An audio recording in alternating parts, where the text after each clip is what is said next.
વડોદરા શહેરના લાલબાગ પાસે આવેલા ખાનગી કોન્ટ્રાક્ટરની સાઇટ પર રહેતા કામદારોમાં ડેન્ગ્યુના કેસ વધતા આજે આરોગ્ય અમલદાર અને વોર્ડ ઓફિસની ટીમે સરપ્રાઇઝ ચેકિંગ હાથ ધર્યું હતું, જેમાં કામદારોના રહેણાંક ક્વાર્ટર્સમાં ભારે ગંદકીના કારણે મચ્છરોનો ઉપદ્રવ વધ્યો હોવાનું સામે આવતા પાલિકાએ નોટિસ આપવાની કામગીરી હાથ ધરી છે.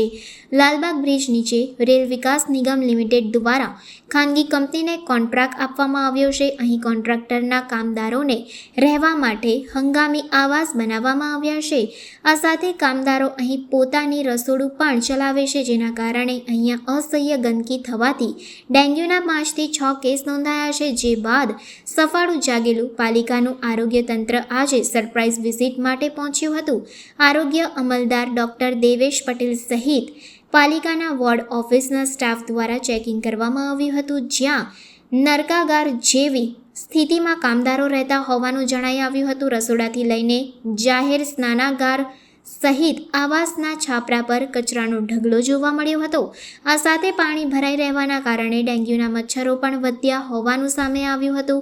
વિઝિટ કર્યા બાદ આરોગ્ય અમલદાર ડોક્ટર દેવેશ પટેલે જણાવ્યું હતું કે અહીંયા વારંવાર વોર્ડ કચેરી દ્વારા ગંદકી નહીં કરવા માટે નોટિસ આપવામાં આવી છે, છતાંય ઇજારદાર દ્વારા કામદારોના રહેણાંક વિસ્તારમાં સફાઈનું ધ્યાન રાખવામાં આવતું નથી, જેના કારણે ડેન્ગ્યુના કેસ કામદારોમાં નોંધાઈ રહ્યા છે. આ અંગે આજે અંતિમ નોટિસ આપવાની કાર્યવાહી કરવામાં આવશે. જો ત્યારબાદ પણ સ્વચ્છતાને પ્રાથમિકતા નહીં આપવામાં આવે તો પરિસરને સીલ કરવાની કાર્યવાહી પણ હાથ ધરાશે. અહીંયા રેલવે વિકાસ નિગમ લિમિટેડ દ્વારા અહીંયા કોન્ટ્રાક્ટ આપવામાં આવ્યો છે. પીએસપી કરીને એક કંપની છે, જેને અમે અત્યારે સ્થળ વિઝિટ કરી છે અને છેલ્લા 1 મહિનાની અંદર અમને 5 થી 6 ડેન્ગ્યુના કેસીસ જોવા મળ્યા છે. એટલે અમે સ્થળ વિઝિટ કરીને ત્યાં ઘણી બધી ત્રુટીઓ અમને જે જોવા મળી છે એ કરેક્શન કરવા માટેની નોટિસ વારંવાર આપી છે, 3-4 વખત. અને હવે આ અંતિમ નોટિસ એમને આપી રહ્યા છે આજે.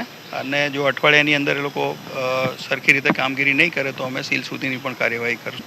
હા, એટલે એ નોટિસમાં સુધારો ના થાય તો ચોક્કસ દંડ વોર્ડ ઓફિસ લેવલથી અમે કરવાના છીએ. વોર્ડ ઓફિસર પણ આવી રહ્યા છે, એટલે એમની સાથે પણ સંકલન કરીને કરવું.